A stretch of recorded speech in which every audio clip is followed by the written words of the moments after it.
tukasema kwa hali hii ilivyo, ni lazima hao walimu wa madrasa tupate chombo cha kuwasaidia. Baadaye ikaonekana vyombo vitakuwa vingi.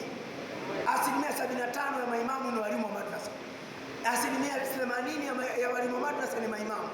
Hii umoja wa maimamu na walimu tuongeze na walimu wa madrasa, maslahi yao tuwaweke ndani. Ndio asili ya kuitwa umoja wa maimamu na walimu wa madrasa Tanzania. Swali lingine watu wanauliza, kwa nini sasa watu wengi kila wakija kwenye umata wanaipenda umata, wanalipenda jina, lakini wanataka jimilikishe lile jina au waanzishe jumuiya kwa jina hilo hilo? Kwa nini inakuwa hivi? Na ninyi kama ubunifu wa umata mnasemaje juu hili? Tunamwambia kwamba haikuwepo, majibu yetu yayo. Hakukuwa na chombo kinachounganisha maimamu na walimu wa madrasa nchi nzima. Umata kimekuwa ndio chombo cha kwanza. Vimekuwepo vyombo vya maimamu kwa kushughulikia mambo mbalimbali. Kwa mfano, shura maimamu ni chombo maarufu. Shura maimamu ni chombo maalum cha Waislamu cha kushughulikia matatizo mazito na matatizo magumu ambayo hayawezi kushughulikiwa na vyombo vingine, vinahitaji kushughulikiwa na watu jasiri, chombo cha jasiri kama shura maimamu. Kwa hiyo shura maimamu iko pale, inashughulika na mambo yake maalum, na Waislamu wote wanaisapoti na wanaiunga mkono. Haizuii kuwepo kwa jumuiya zingine za maimamu. Vyombo vipo jumuiya za maimamu mikoani, kwenye kata, kwenye wapi, lakini umata tulitaka iwe tofauti na zote, kwa maana yenyewe kuwa ni jumuiya ya kitaifa, na alhamdulillah hilo tukafanikiwa. Ukienda Kigoma kuna umata, ukienda Mtwara kuna umata, ukienda Rukwa kuna umata, kila sehemu ya Tanzania umata.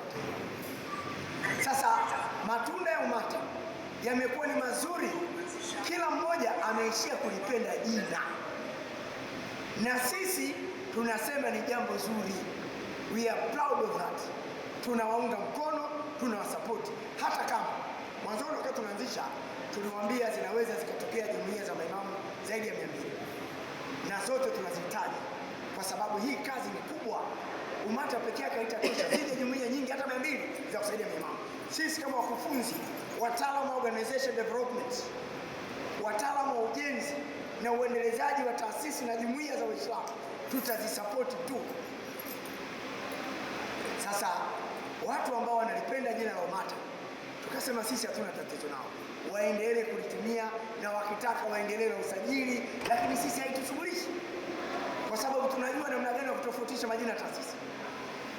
Kwa hiyo sisi tunasema hata jumuiya 100 ziitwe umata, hatuna tatizo nazo, tutaziunga mkono, tutashirikiana nazo, kwa sababu tunauhakika haziwezi kuwa kama umata hii. Kufanana majina sio ufanisi wa taasisi, na zikileta ufanisi unaofanana kwetu bado litakuwa jambo zuri, kwa sababu tunashiriki kusaidia taasisi zote ili ziweze kufanya vizuri. Kwa hiyo wale ambao wanasema kwa nini jumuiya zinaibuka kwa jina hilo la umata, kwamba watu wameipenda sana jina, wamekosa ubunifu wa kuanzisha jambo lingine, au hii umata ina siri gani?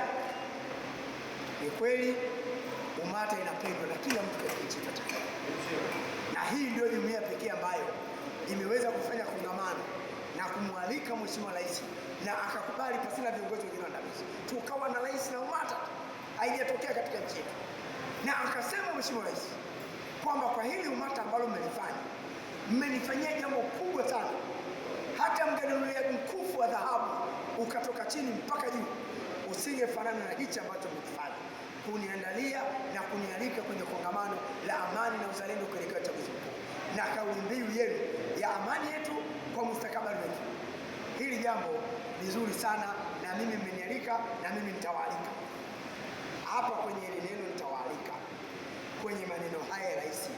Kila mmoja analazimika ajipapatue, ajibanebane kwenye jina la umata, ili apate thamani ile ambayo hata viongozi wote Tanzania wanaona thamani ya umata. Kwa hiyo sisi tunatoa wito watu kuwa wabunifu, kuunda taasisi zao za maimamu na walimu wa madrasa. Hata wakiziita umata hakuna tatizo, waziite, lakini umata hii itabaki kuwa umata, itaendelea, na sisi waasisi tutaendelea kusimamia ndoto zetu, vision zetu mpaka zisimame katika malengo matano ambayo tunasimamia katika hayo. Kwa hiyo hatuoni tatizo, tunaunga mkono wote ambao wanapenda kutumia jina la UMATA, lakini usithubutu, usiote kutaka UMATA hii tuifute au iwe kitengo cha taasisi fulani. Hapana, UMATA hii itaendelea na UMATA zenu zitaendelea, wala sisi msitulazimishe kuja kwenye hizo taasisi zetu kwa viongozi. Tutawafundisha uongozi, tutawasupport, tutawasaidia, lakini kama waasisi tutaendelea kuilinda UMATA na kusimamia maimamu isonge mbele ifike pale. Wale wasiotaka UMATA kwa sababu imeanzishwa na watu sio maimamu, lakini wanafundisha maimamu, na wenyewe tumewafungulia mlango waende kwenye jumuiya zilizoanzishwa na maimamu. Zipo nyingi, wakashiriki. Na wale ambao wanasema UMATA jumuiya yote ni mali ya wanajumuiya na uongozi, nyinyi waasisi kazi yenu imekwisha, tunawaambia hivi, kazi yetu ndio kwanza inaanza. Mpaka tuhakikishe hakuna migogoro, tumuondoa wote ambao wanaleta matatizo katika taasisi. Tumepata watu wazuri, wamesimama, wanaelewa malengo, wanaelewa program, wanatekeleza, then hawa sasa tutawachia waendelee. Lakini sasa hivi bado hatujapata watu ambao hawajui malengo ya UMATA, hawajui program za UMATA, hawasimamii. Mpaka leo lengo la kwanza kuunganisha maimamu kitaifa alijafanikiwa kwa kiasi kubwa, japo mafanikio yapo. Lengo la pili kuendesha mafunzo ya uongozi na uimamu yanapatikana katika vyuo na walimu wa madrasa. Sisi hatuna vyuo. Kazi yetu ni kutafsiri mafunzo kutoka vyuo mbalimbali na kuwa brush na kuwajenga na kuwafundisha, kuwafunza watu wetu mpaka maarifa yao yawe sawasawa na wale ambao wamesoma katika vyuo. Hii kazi bado tunaifanya na hakuna kuifanyia kazi. Lengo la tatu ni kupigania stahiki za maimamu.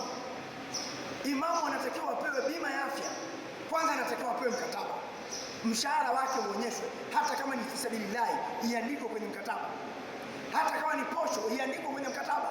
Ndicho tunachokisimamia hicho. Lakini alipo mshahara, tunafundisha mbinu za msikiti kupata mshahara wa imamu.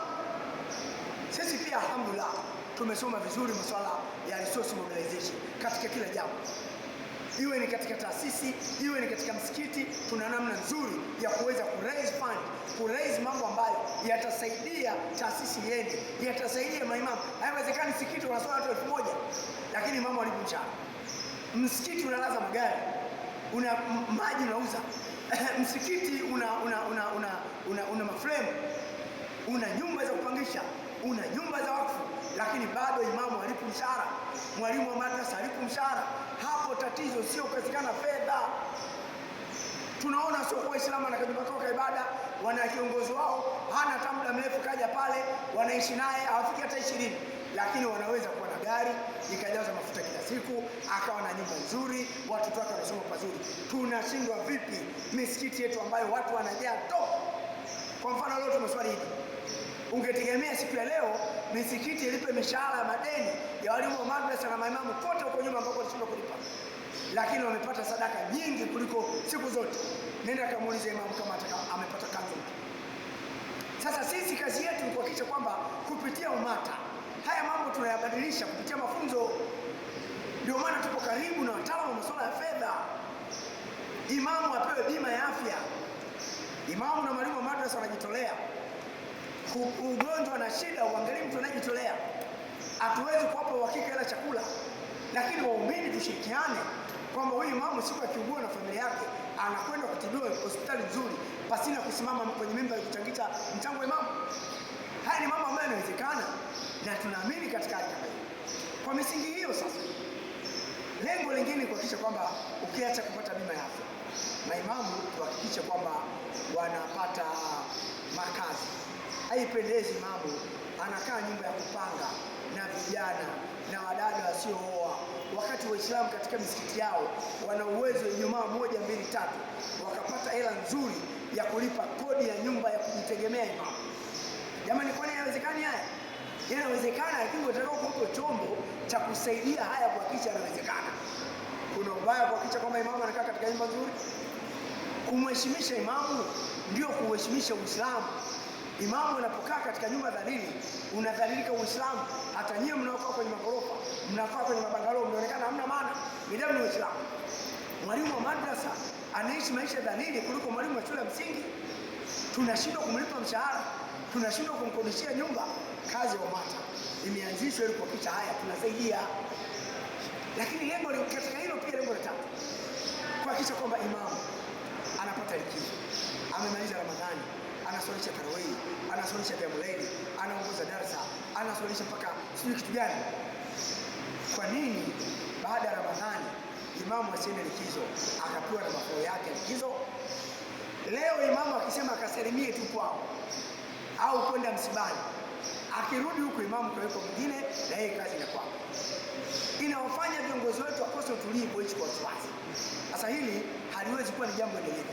UMATA imeanzishwa kwa ajili ya kurekebisha mambo kama haya, lakini tunataka imamu awe anastaafu na awe na mafao. Leo kuna misikiti imamu ana miaka 90, 80, wengine mpaka wanatuhumiwa kwa uchawi, kwamba pale kwenye mimbari asiposwalisha yeye, akiswalisha mwingine anakauka, anatoa adhana yeye, akitoa mwingine anakwama. Sio kweli, lakini hii dhana inatokana na nini? Kwamba mzee anapambana mpaka afe kwenye ile kazi, kwa sababu hajaandaliwa mazingira mengine. Maisha yake yote tangu ujana amejitolea kufundisha dini, amekuja kwa imamu afanye kazi nyingine zaidi ya dini. Umefika wakati sasa anahitaji apumzike, hana nyumba, anahitaji atulie, awe anapata huduma, hamna kumhudumia, hakuna chanzo cha fedha. Msikitini pale amefanyika mapinduzi, wamesahau kama imamu huyu mzee ndio alitafuta kiwanja, ndio alitafuta wajenzi, na msikiti umekuwa pale. Ni kweli tunashindwa imamu ambaye amestaafu kwa mwezi tukampa 500,000, tuna fremu pale msikitini tukampa fremu moja, tukatangaza msikitini, tukajaza pale duka likaendelea, tukamnunulia shamba kijijini kwao, tukamjengea kijijini kwao, akamalizia maisha yake miaka zaidi ya 80 ametumikia Uislamu. Hili linashindikana vipi? Linawezekana. Limekosekana uratibu, na sio jukumu lao hawa maimamu kupiga kelele juu ya hilo. Tumeanzisha UMATA kwa ajili hiyo. Nani anasimamia? Kwa sababu tumelianzisha hilo, ni lazima tulisimamie mpaka lisimame, hata kama itafika miaka 200 ya tukawa hai katika. Wasiotaka utaratibu huo waanzishe za kwao na sisi tujifunze huko. Lakini lengo la 4 ni kuhakikisha kwamba UMATA inasimamia maadili ya Kiislamu katika jamii, kwa maana ya kwamba maimamu wasimamie maadili ya Kiislamu katika jamii. Leo tunaona wanasiasa, wana michezo, watu maarufu, waigizaji, wasanii wanaweza kufanya jambo lolote dhidi ya Uislamu, alafu asiwepo mtu akuonyesha kidole wala kuwaita. Tunampongeza sana Sheikh Kishki, tunampongeza sana Sheikh Othman Zuberi. Kuna kipindi fulani msanii mmoja akasema ameota ndoto Mungu ni mwanamke. Nia yake ilikuwa njema, kutokana na wimbo wake alikuwa anataka kuandaa kuonyesha huruma ambayo anaiona kwa kina mama. Akasema haiwezekani, Mungu lazima tuwe ni mwanamke. Uelewa mbovu, lakini alikuwa anawasilisha kitu ambacho kinatokana na mawazo yake mabovu. Ni hawa mashehe wawili tu ndio walioweka rekodi. Sheikh Othman Zuberi hotuba ziliunguruma pale msikiti wa Arusha pale Masjid Shafi, mwezi mzima zinamwandama yule msanii, japo tulikuwa hatujui kama zinamfikia, hatujui kama ni muumini wa pale, lakini Kishki alikuwa na bali. Akatafuta rafiki yake, akamwita, akampa ujumbe, akampa na barua, mpelekee barua hii, alafu nataka kuonana naye. Yule msanii alipoona hilo akasema ishakuwa makubwa. Akaita vyombo vya habari, akaomba msamaha. Kama sio hekima na busara aliyofanya Kishki, lingekuwa ni jambo lingine. Lakini tumesikia wakati wa uchaguzi, Muislamu na siasa anasema yeye akipata kuwa mbunge katika ile bunge ataongeza soko la nguruwe. Ni Muislamu. Watu wanashangaa, siku hizi nguruwe amekuwa halali, au unaweza usile nguruwe lakini ukasaidia soko lake. Hakuna taasisi, hakuna viongozi ambao wamemwita na kumweka chini, wanamwogopa. Hajapata ubunge, lakini watu wanamwogopa, wanaona mtu wa maana, kisa aligombea. Atakuwa itwe, ndio kazi ya UMATA.